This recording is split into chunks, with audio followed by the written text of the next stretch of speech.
Please like and subscribe to grow our channel. Warren pushing hard for largest seizure of private property in human history dangerous.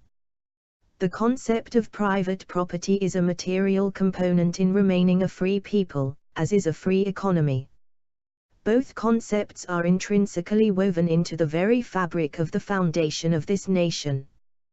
The ownership of private property allows an individual economic independence, freeing the body and mind from being forced into dependence on others for shelter and sustenance.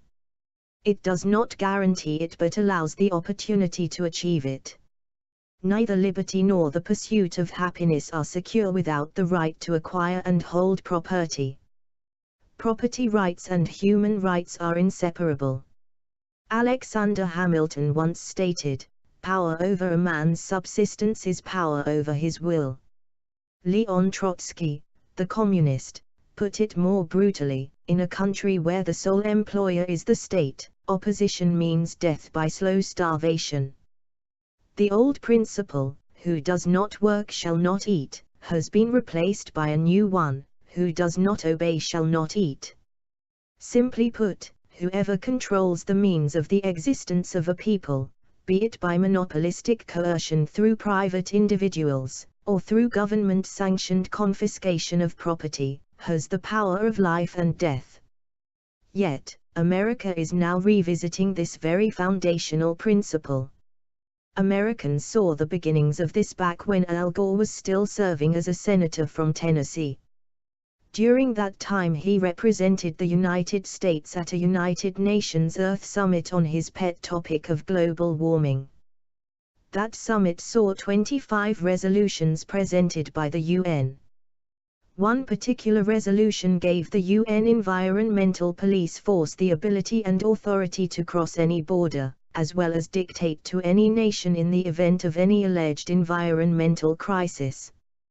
Yet another resolution called for the entirety of all land in the world to be placed under the jurisdiction of the United Nations. This would effectively allow the UN complete and final authority to determine who got to live where, and with what resources.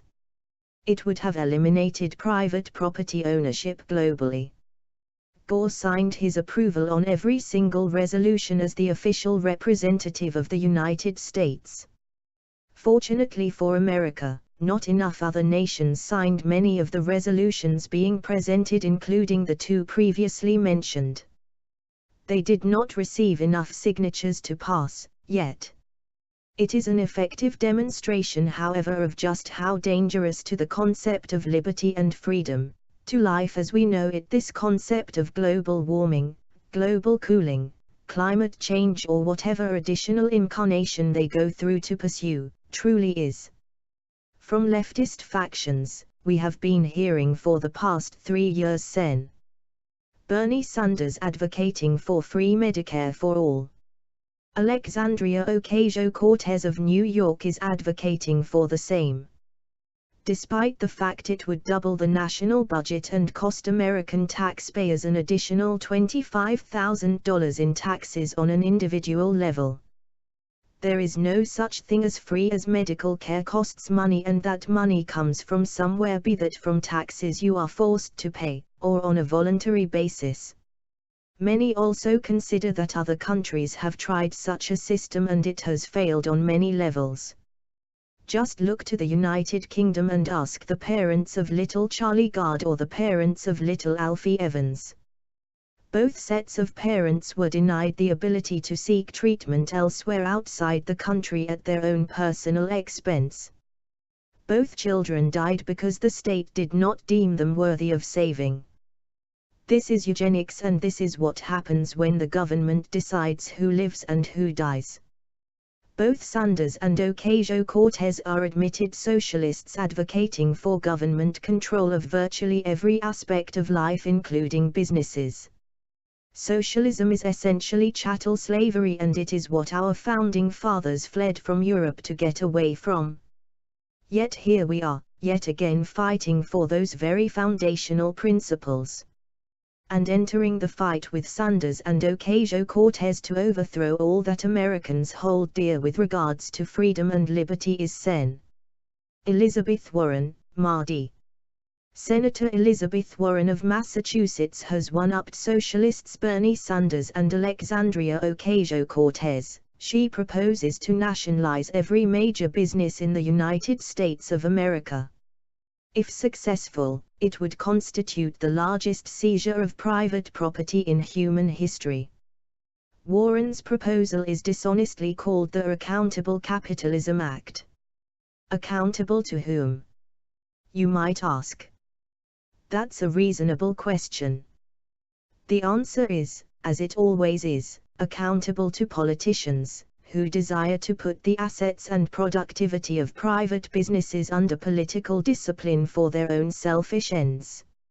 It is remarkable that people who are most keenly attuned to the self-interest of CEOs and shareholders and the ways in which that self-interest influences their decisions apparently believe that members of the House, senators, presidents, regulators, cabinet secretaries and agency chiefs somehow are liberated from self-interest when they take office through some kind of miracle of transcendence.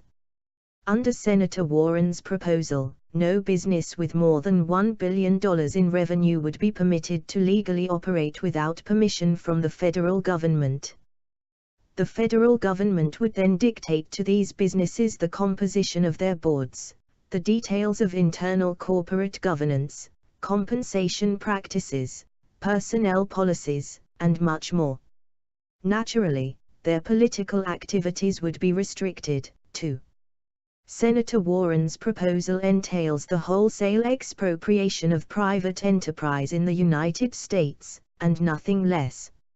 It is unconstitutional, unethical, immoral, irresponsible, and, not to put too fine a point on it, utterly bonkers. Warren is positioning herself to put her own hat in the ring for a 2020 bid for the White House presidential race against incumbent and current President Donald Trump. Perhaps you believe she does not have a chance of winning.